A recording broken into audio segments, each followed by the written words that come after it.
सही है। यानी कि कल हम लोगों ने क्या पढ़े थे, वाक्य, और वाक्य के दो भेद पढ़े थे। कौन कौन से? रचना के आधार पे और अर्थ के आधार पे। रचना के आधार पे 3, सरल, संयुक्त और मिश्र। अर्थ के आधार पे 8। आज हम लोग एक नए टॉपिक की ओर चलते हैं जिसका है काल। यानी कि समय।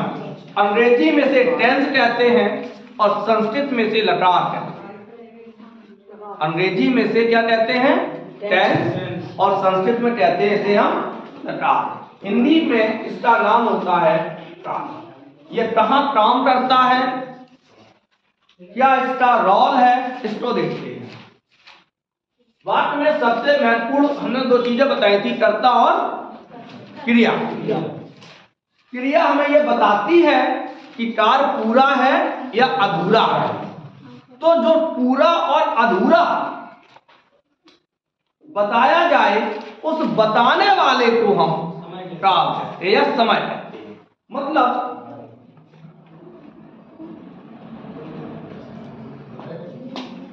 जो शब्द किसी कार्य के पूर्ण या अपूर्ण होने का बोध कराए,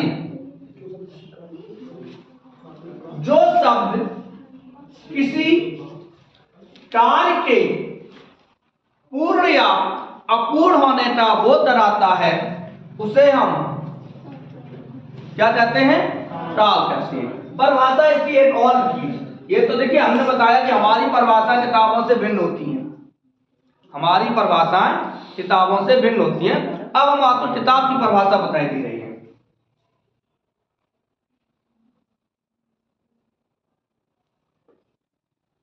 क्रिया की पूर्णता या अपूर्णता का बोध कराने वाले शब्द काल कहे जाते हैं। क्रिया की पूर्णता या अपूर्णता का बोध कराने वाले शब्द काल कहे जाते हैं। सही है? बात तो दोनों में एक ही है। अभी एक और बात है, क्रिया के जिस रूप से किसी कार्य के होने वाले समय का बोध हो, उसे काल कहते हैं।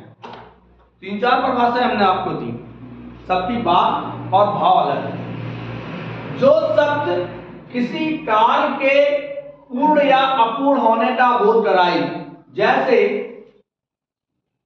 राम पढ़ रहा है, यहां कार्य चल रहा है। बोर्ड पर लिखा होता है कल के लिए खेद है, कार्य प्रगति पर है, होता है। जैसे राम ने पुस्तक पढ़ी, राम ने पुस्तक पढ़ी का पूरा हो चुका। क्रिया के जिस रूप से किसी कार्य के में होने वाले समय का बोध हो, उसे भी हम काल कहते हैं। तो 3 परिभाषाएं हैं। काल का सही मतलब क्या है, काल का अर्थ क्या है? काल का अर्थ यही है। वैसे काल एक अनेकार्थी शब्द है। काल माने मृत्यु, काल माने सर्प, काल माने समय। काल लिखा है, काल माने मृत्यु, काल माने समय, काल माने सर्प। हाँ, सांप का पर्यायवाची काल है, मृत्यु का पर्यायवाची काल है, यमराज का पर्यायवाची काल है। तो काल अनेकार्थी शब्द है। काल आ गया। हाँ,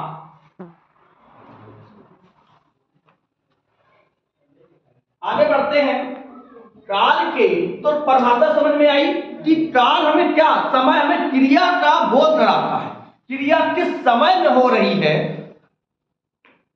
पूरी हुई या अधूरी हुई, उसका जो बोध कराता है, उसका जो ज्ञान कराता है, उसे हम काल कहते हैं।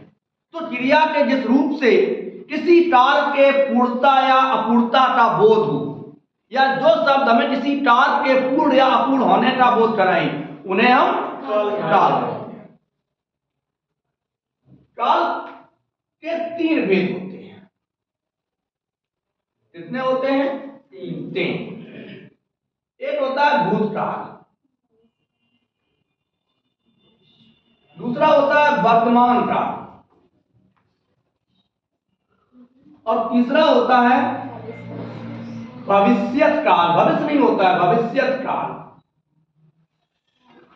तो 3 होते हैं, पास्ट टेंस, प्रेजेंट और फ्यूचर।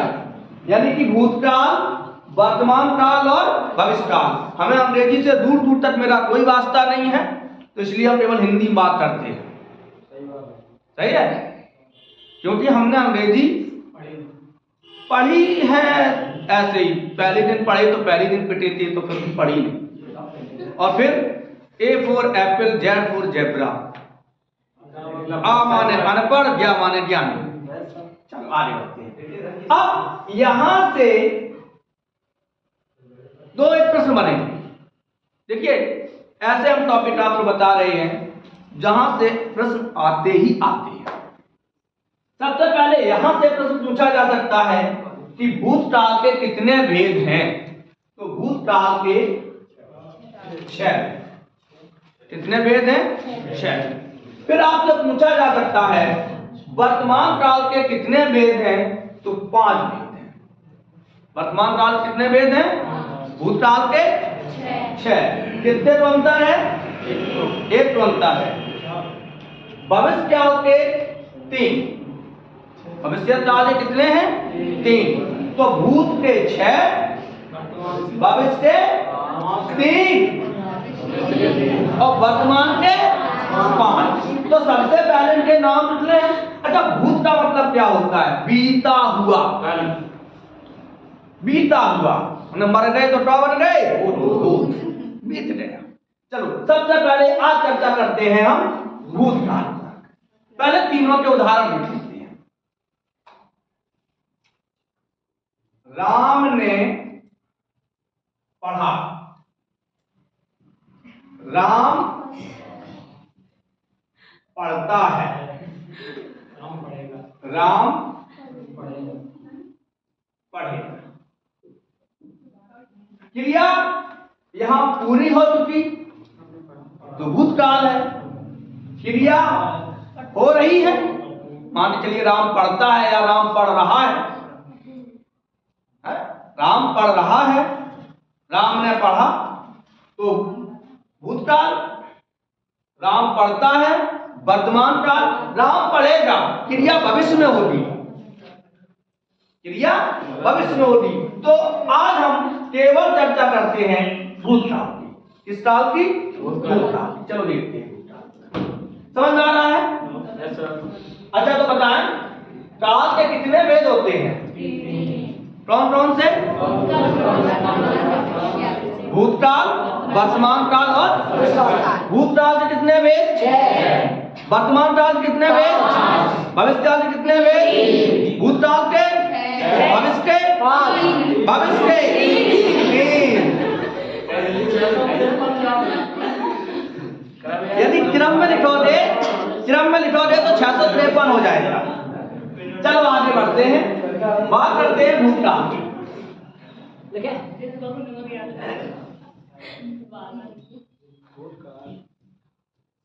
भूतकाल यानी कि बीता हुआ समय। बीते हुए समय को हम भूतकाल कहते हैं। क्या कहते हैं? भूत का मतलब ही होता है बीता हुआ। केवल अगर यहां तक प्रश्न आ जाए कि भूत का शाब्दिक अर्थ क्या है, तो केवल क्या होगा, बीता हुआ, और काल का अर्थ समय, यानी बीते हुए समय को हम भूतकाल कहते हैं। बीते हुए समय क्या कहते हैं। अब इसकी परिभाषा क्या होगी, परिभाषा बता भाई।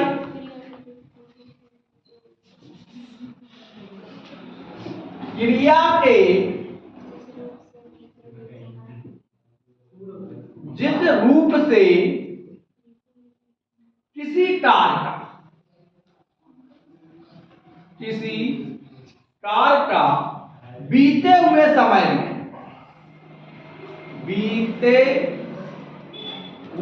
समय में होने का बोध हो, उसे हम भूतकाल। क्रिया के जिस रूप से हमें किसी कार्य के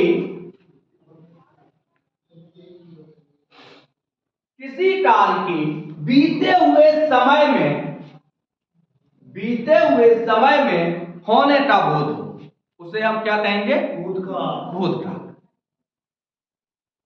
उसे क्या कहेंगे, भूतकाल। जैसे राम ने पुस्तक पढ़ी, मोहन ने गीत गाया, हम मेला गए थे, हमने पुस्तक पढ़ी थी। ऐसे बात कैसे होते हैं, भूतकाल के होते हैं। आगे चर्चा करते हैं। भूतकाल में भैया कितने भेद थे, 6। तो आज चर्चा हम कोशिश ये करेंगे कि 6 भेदों पर 5-6 मिनट में चर्चा हो जाए। सही है, ज्यादा समय नहीं लगाएंगे। तो सबसे पहले भैया सामान्य भूतकाल।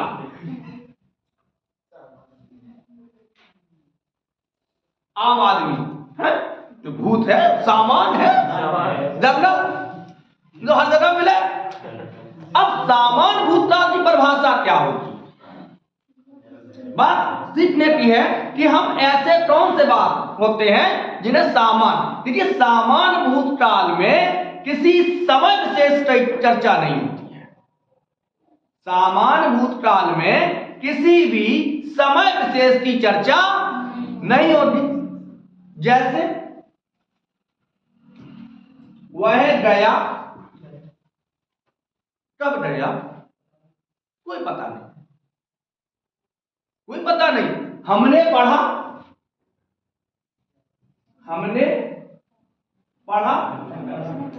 लोग क्या देते हैं, यार हमने तो सुना है, हमने सुना, कब सुना, कोई समय विशेष का बोध ना हो।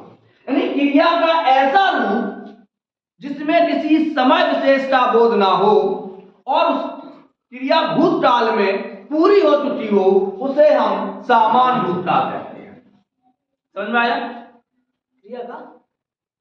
क्रिया का ऐसा रूप जिसमें किसी समय विशेष का बोध ना हो और क्रिया भूतकाल में पूरी हो चुकी हो, उसे हम सामान्य भूतकाल कहते हैं। जैसे राम घर गया था, मोहन ने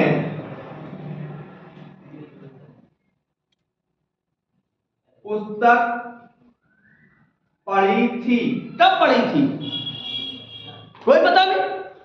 आप निश्चित नहीं कर सकते थे कि अब पढ़ी थी कि 1 साल बाद पढ़ी थी कि 4 महीना पहले पढ़ी थी कि 400 साल। जैसे एक बात आता है, राम ने रावण को मारा, राम ने रावण को मारा, कैसा भूत है, सामान्य भूतकाल है, क्योंकि समय विशेष का बोध नहीं है।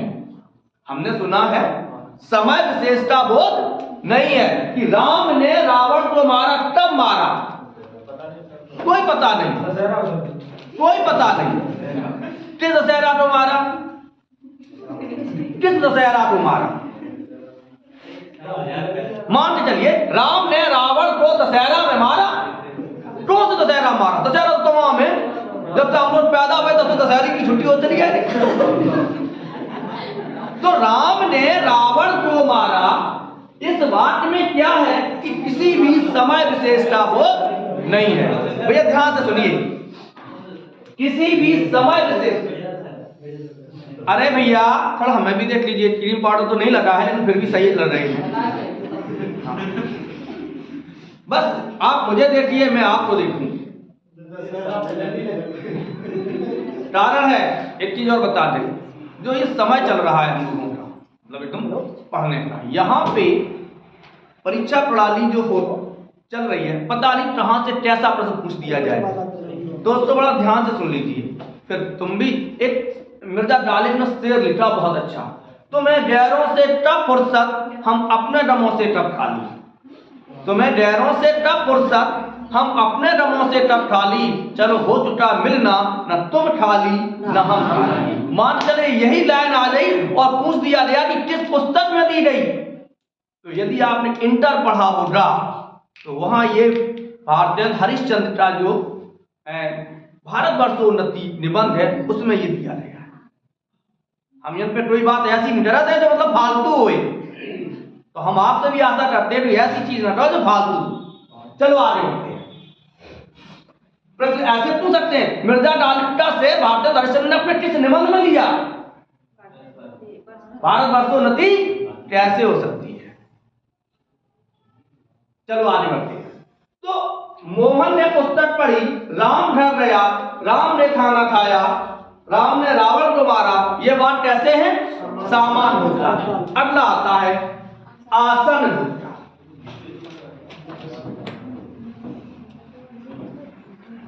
सामान्य समझ में आया भैया? मुद्रा का दूसरा रूप कौन सा है? आसन मुद्रा। आसन का मतलब होता है समीप, नहीं समीप। संस्कृत में एक श्लोक है, एक सूत्र है, अविता परता समया नित्सा हा प्रतियोदय अपि। तो हिंदी में सबके अर्थ अलग होते हैं। तो यहां पर आसन का मतलब क्या होता है? समीप या निकटता। निकट नहीं, निकटता भाववाचक बनेगी। क्रिया का ऐसा रूप जिससे यह पता चले कि क्रिया अभी समाप्त हुई। क्रिया का ऐसा रूप जिससे यह पता चले कि क्रिया अभी समाप्त हुई हो, उसे हम आसन बोलते हैं।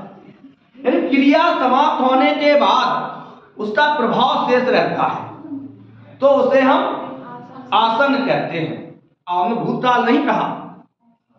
क्रिया समाप्त होने के बाद यदि उसका प्रभाव शेष रहता है तो वो आसन कहलाता है। अब हमने भूतकाल और वर्तमान काल या नाम क्यों नहीं लिया? क्योंकि यदि क्रिया है और था में अंतर होता, आसन भूत में क्या होता है? था या है। चलो जैसे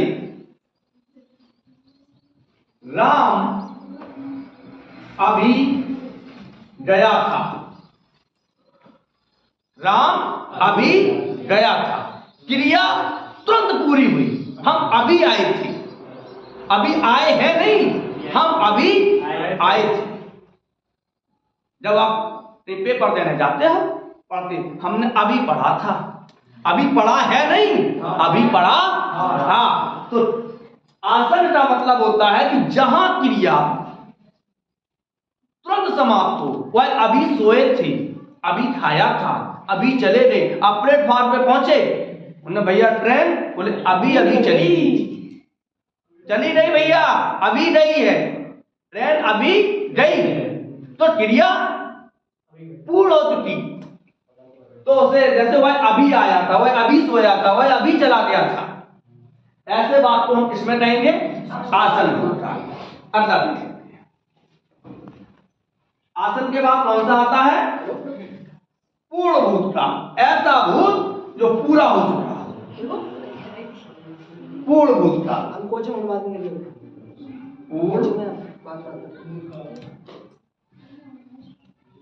भूतकाल जहां क्रिया पूर्ण रूप से समाप्त हो चुकी हो, जहां क्रिया पूर्ण रूप से समाप्त हो चुकी हो, उसे हम पूर्ण भूतकाल कहते हैं। सही है? जैसे राम ने पुस्तक पढ़ी थी,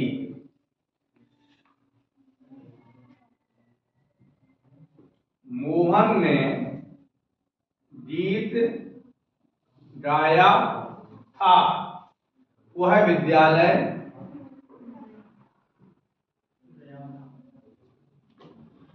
गया था। स्याही डालना थोड़ा सी यार, बिना स्याही तो मजा नहीं आता है।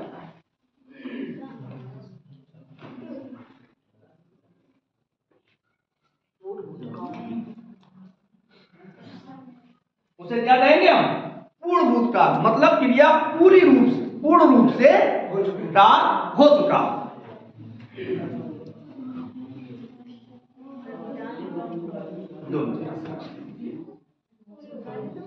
इसको हम कह सकते हैं पास्ट परफेक्ट टेंस। हाँ, तो जहां था है, थी है, थे हैं, सही है, पूर्ण।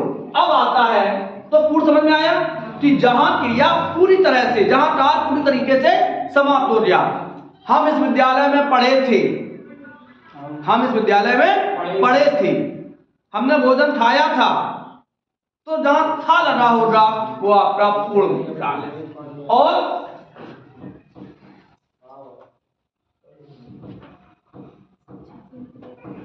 अब आता है, अगला आता है, चौथा नंबर है आपका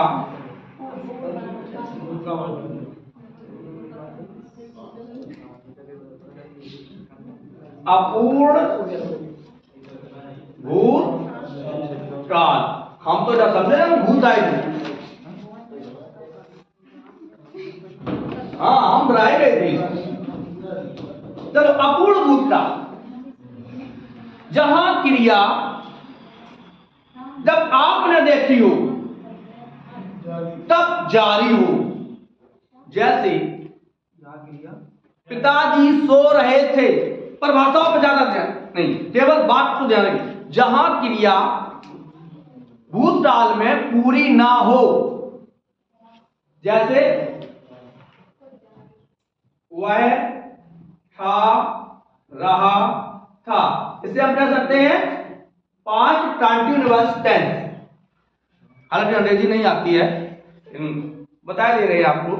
पास्ट कंटिन्यूअस इन अपूर्ण भूतकाल, हिंदी में से अपूर्ण भूतकाल। वह खा रहा था, वह जा रहा था,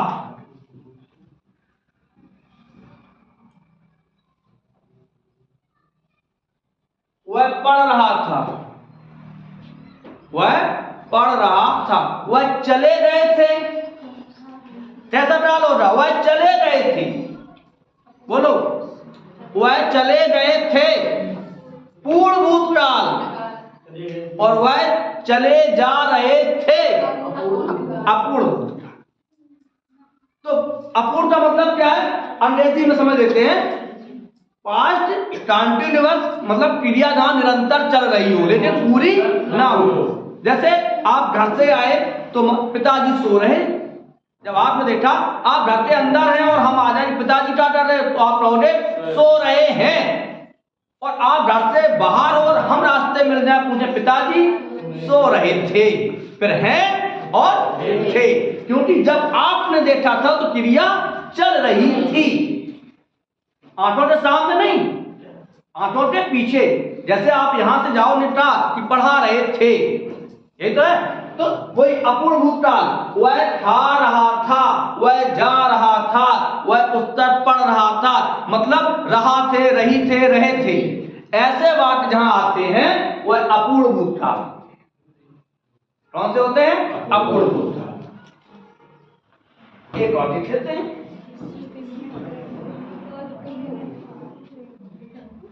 अगला है आपका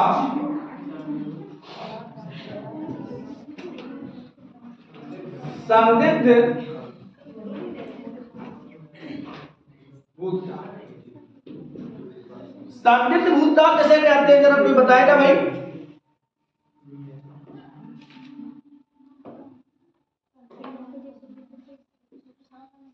संदिग्ध भूतकाल, भूतकाल में क्रिया के पूर्ण होने पर संदेह हो।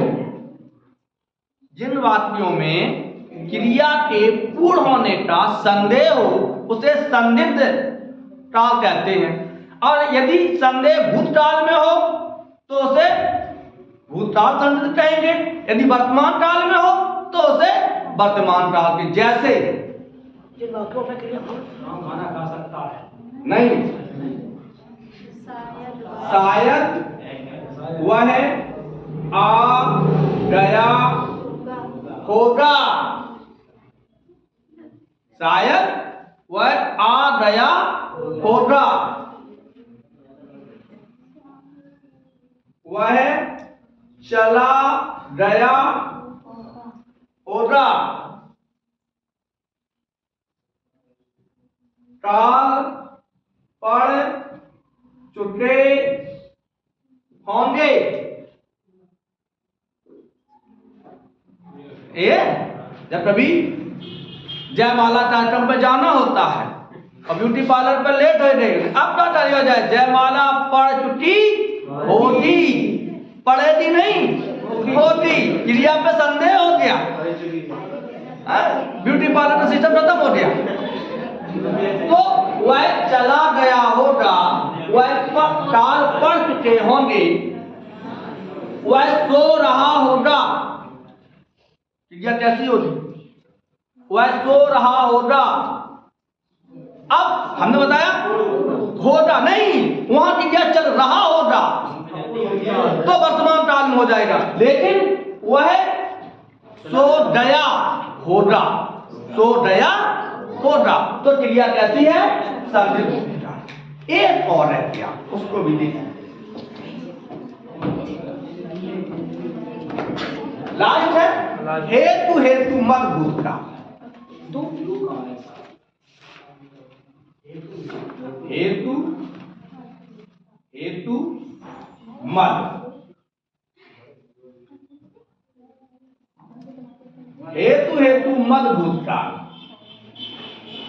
अच्छा, इससे हेतु हेतु मद क्या होता है बताओ भाई। जहां एक क्रिया दूसरी क्रिया पर आश्रित होती, निर्भर करती। यदि आप पढ़े होते, यदि आप पढ़े होते तो सफल हो जाते,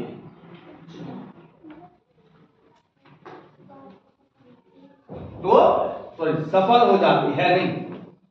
यदि आप पढ़े होते भूतकाल में तो आपने कहते सुना होता कि यदि उस समय हम मेहनत कर लेते तो आज हम भी कुछ होते। कहते हैं यदि उस समय हम मेहनत कर लेते तो हम भी कुछ होते। काल कैसा है, भूतकाल। यदि बारिश हुई होती तो फसल अच्छी होती, यदि बारिश हुई होती तो फसल अच्छी होती। यदि आप पढ़ते तो पास हो जाते। तो कैसे है, यदि वह आ जाता तो हम भी मिल जाते, यदि वह आ जाता तो हम भी उससे मिल जाते। यदि ना वह आया और ना आप मिले। तो आज आपने क्या पढ़ा, काल। काल के कितने भेद होते हैं, काल के कितने भेद होते हैं, 3। भूतकाल, वर्तमान काल, भविष्य काल। भूतकाल के कितने भेद, वर्तमान काल के 5, भविष्य काल के 3। अच्छा, अपूर्ण भूतकाल, काल पूरा ना हो। जैसे एक वाक्य में हम सभी पढ़ाई देते हैं, 1 मिनट तक, ये एक पूरा भूतकाल एक ही वाक्य में लिखते हैं। चलो हम बात लिखेंगे, आप लोग बताएंगे कि कौन सा काल है। राम ने पुस्तक पढ़ी, राम ने पुस्तक पढ़ी, कैसा है, सामान्य भूतकाल, बिल्कुल सही। राम ने अभी पुस्तक पढ़ी, कौन सा है, तो ऊपर वाला सामान, बात पहचानते रहना, ऊपर वाला सामान्य भूतकाल और नीचे वाला आसन्न भूतकाल। राम ने पुस्तक पढ़ी थी। ऐसा है? अच्छा, हम अगर थोड़े बहुत क्रम डिवाइड करते हैं क्योंकि हमें बात पहचानना है। राम ने पुस्तक पढ़ी होगी। ऐसा है?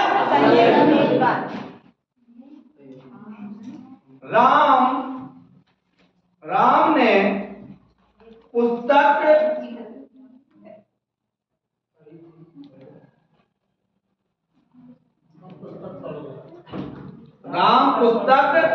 पढ़ रहा था। इतनी रात की जल्दी ना कछु तो जा सोचत है जो राय उरा एकदम बोले अरे ये छुट्टी की बेरा तो वाले रो बेरा एकदम समझ ले कि हाय डिस्टर्ब ना हो जाए। यदि राम पुस्तक पढ़ता, यदि राम पुस्तक पढ़ता तो सफल होता।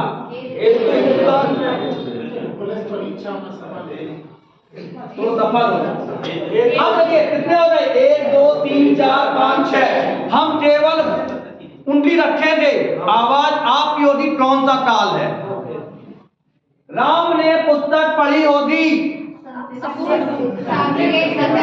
संदिग्ध भूतकाल, इसका मतलब आपने पढ़ा नहीं। राम ने पुस्तक पढ़ी। यदि राम पुस्तक पढ़ता, राम पुस्तक पढ़ रहा था। अपूर्ण भूतकाल हम एक बार बताए दे रहे हैं, दोबारा आपका है। राम ने पुस्तक पढ़ी समान भूतकाल। राम ने अभी पुस्तक पढ़ी आसन भूतकाल। राम ने पुस्तक पढ़ी थी भूतकाल। राम ने पुस्तक पढ़ी होगी भूतकाल। राम पुस्तक पढ़ रहा था भूतकाल। और नीचे वाला समझ में आ गई? मोहन ने खाना खाया था। ऐसा है? मोहन ने खाना खाया होगा। मोहन ने खाना खाया होगा। मोहन खाना खा रहा था। अपूर्ण। चलिए आज के लिए इतना ही। राधे राधे।